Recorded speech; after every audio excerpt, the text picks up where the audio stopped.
एक समय की बात है। एक छोटे से गांव में रामू नाम का एक लड़का रहता था। वह दिखने में बहुत प्यारा और मासूम था, लेकिन अंदर से है बेहद चतुर और लालची था। गांव के लोग उसकी मासूमियत पर मोहित थे और अक्सर उसकी चालाकियों को नजरअंदाज कर देते थे। रामू के माता पिता साधारण किसान थे और वे उसे प्यार से पालते थे, लेकिन रामू का मन हमेशा बड़े सपनों में खोया रहता था। उसे अमीर बनने की चाहत थी और इसके लिए वह कोई भी तरीका अपनाने को तैयार था। गांव में रामू के दोस्त बहुत थे, लेकिन सबसे करीबी उसका दोस्त मोहन था। मोहन एक ईमानदार और मेहनती लड़का था जो हमेशा रामू की मदद करता था। लेकिन रामू अपनी चालाकी से मोहन को भी कई बार अपने स्वार्थ के लिए इस्तेमाल करता था। रामू की चालाकी का पहला किस्सा, एक दिन गांव में मेला लगा। रामू को वहां जाने का बहुत शौक था, लेकिन उसके पास पैसे नहीं थे। उसने सोचा कि वह मोहन से पैसे उधार लेगा। मोहन हमेशा की तरह रामू की बातों में आ गया और उसे कुछ पैसे दे दिए। रामू ने वादा किया कि वह अगले हफ्ते पैसे लौटा देगा। मेले में जाकर रामू ने खूब मजे किए, मिठाइयाँ खाईं और खिलौने खरीदे। लेकिन अगले हफ्ते जब मोहन ने अपने पैसे वापस मांगे तो रामू ने बहाना बना दिया। उसने कहा, अरे मोहन, इस बार फसल खराब हो गई है। मेरे माता पिता के पास पैसे नहीं है। मैं जल्दी ही तुम्हारे पैसे लौटा दूंगा, थोड़ा सब्र करो। मोहन ने रामू पर भरोसा किया और इंतजार करने लगा। लेकिन रामू ने पैसे लौटाने की बजाय और भी चालाकी से सोचना शुरू किया। उसने सोचा कि अगर वह इसी तरह चालाकी करता रहा तो बिना मेहनत के वह बहुत कुछ पा सकता है। रामू की लालच बढ़ती गई। गांव में एक बूढ़ा सेठ था जिसका नाम सेठ धर्मचंद था। वह बहुत अमीर था, लेकिन उसके पास कोई संतान नहीं थी। सेठ धर्मचंद अक्सर गांव के बच्चों को मिठाइयाँ और खिलौने देता था।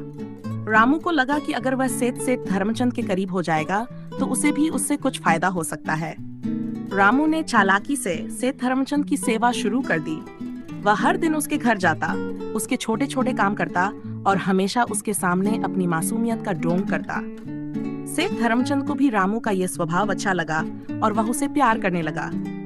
एक दिन सेठ ने रामू से कहा, बेटा, तू बड़ा होनहार लड़का है। तुझे मेहनत से काम करना चाहिए और अपने परिवार का नाम रोशन करना चाहिए।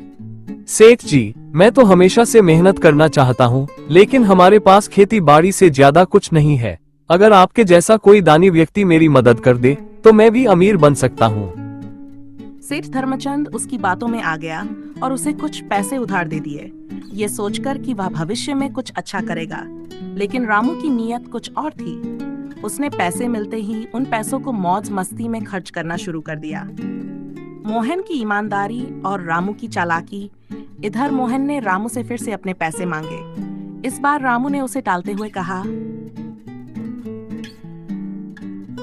अरे मोहन, सेठ धर्मचंद ने मुझे पैसे दिए हैं, लेकिन अभी मेरे पास थोड़ी और जरूरतें हैं। तुम कुछ दिन और इंतजार करो, मैं तुम्हारे पैसे दूंगा, चिंता मत करो। मोहन को रामू पर भरोसा था, लेकिन वह धीरे धीरे रामू की सच्चाई को समझने लगा था। एक दिन मोहन ने रामू से सीधे पूछा, रामू, क्या तुम सच में मेरे पैसे लौटाना चाहते हो या सिर्फ बहाने बना रहे हो? अरे, तुम भी कैसी बातें कर रहे हो? दोस्ती में क्या ये छोटी छोटी चीजें मायने रखती हैं? मोहन को समझ में आ गया कि रामू कभी भी उसके पैसे लौटाने वाला नहीं है। वह मन ही मन निराश हुआ, लेकिन उसने तय किया कि वह अब रामू से कोई उम्मीद नहीं रखेगा। सेठ धर्मचंद को कुछ महीनों बाद पता चला कि रामू ने जो पैसे उससे लिए थे वह किसी अच्छे काम में नहीं बल्कि अपनी ऐशो आराम में खर्च कर दिए।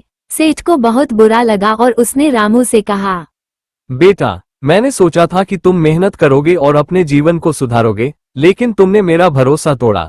अब मैं तुम्हारी कोई मदद नहीं कर सकता। रामू ने सोचा कि वह सेठ को अपनी बातों से मना लेगा, लेकिन इस बार उसकी चालाकी काम नहीं आई। सेठ ने उसे अपने घर से बाहर निकाल दिया और गांव में उसकी करतूत सबको बता दी। गांव के लोग जो पहले रामू की मासूमियत पर मोहित थे, अब उसकी सच्चाई जान गए थे। रामू के दोस्त भी उससे दूर हो गए और सबसे बड़ा झटका उसे तब लगा जब मोहन ने भी उससे दोस्ती तोड़ ली।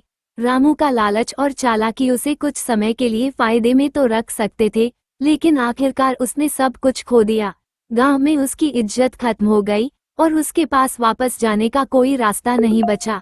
वह समझ गया कि चालाकी और लालच से कुछ समय के लिए भले ही सफल हो जाया जाए, लेकिन ईमानदारी और मेहनत ही असली पूंजी है। इस कहानी से यह सीखने को मिलता है कि इंसान को लालच नहीं करना चाहिए और हमेशा मेहनत और ईमानदारी से अपना काम करना चाहिए।